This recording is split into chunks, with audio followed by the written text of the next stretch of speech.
il faut que je vous parle du dépotoir de déchets dangereux de l'entreprise Stablex. Ça fait plusieurs semaines que moi et mon collègue Alexandre Shields, on couvre cet enjeu environnemental qui mobilise les citoyens de Blainville.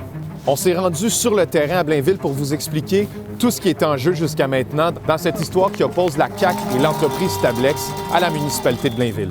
La raison pour laquelle il y a une controverse autour du projet de Stablex, c'est entre autres en raison du choix du site par Stablex, c'est-à-dire qu'on veut aller s'installer dans un terrain qui est situé au cœur de la grande tourbière de Blainville, entouré d'ailleurs de milieux humides, alors que la ville de Blainville souhaiterait que l'entreprise s'installe sur un terrain qui est situé tout près de la cellule actuellement en exploitation, mais qui est plus près de secteur résidentiel.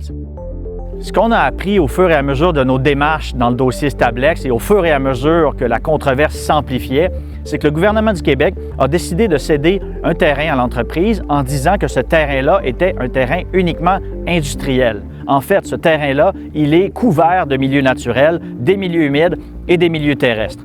Pour vous donner une idée de l'ampleur de ce qui sera perdu en termes de milieux humides, on retrouve sur ce site-là 278 000 mètres carrés de milieux humides. C'est 2 fois la superficie qui a été détruite dans le cadre du projet Nordvolt en Montérégie. Au moment où on se parle, la ville de Blainville a décidé de porter en appel sa demande d'injonction qui lui a été refusée pour stopper les travaux sur le site de Stablex. Mais l'entreprise, elle, a déjà débuté les travaux de déboisement sur le site même, mais surtout en périphérie du site.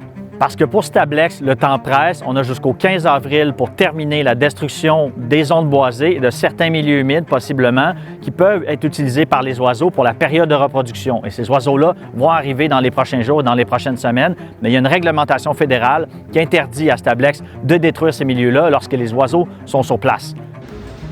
Selon Blainville, la solution au problème est assez simple. Il existe déjà un terrain qui a été en partie dégradé d'ailleurs par Stablex au fil des ans, qui avait été prévu dès les années 80 pour accueillir ce projet d'expansion-là du dépotoir de Stablex. Si vous avez d'autres questions, posez-les en commentaire.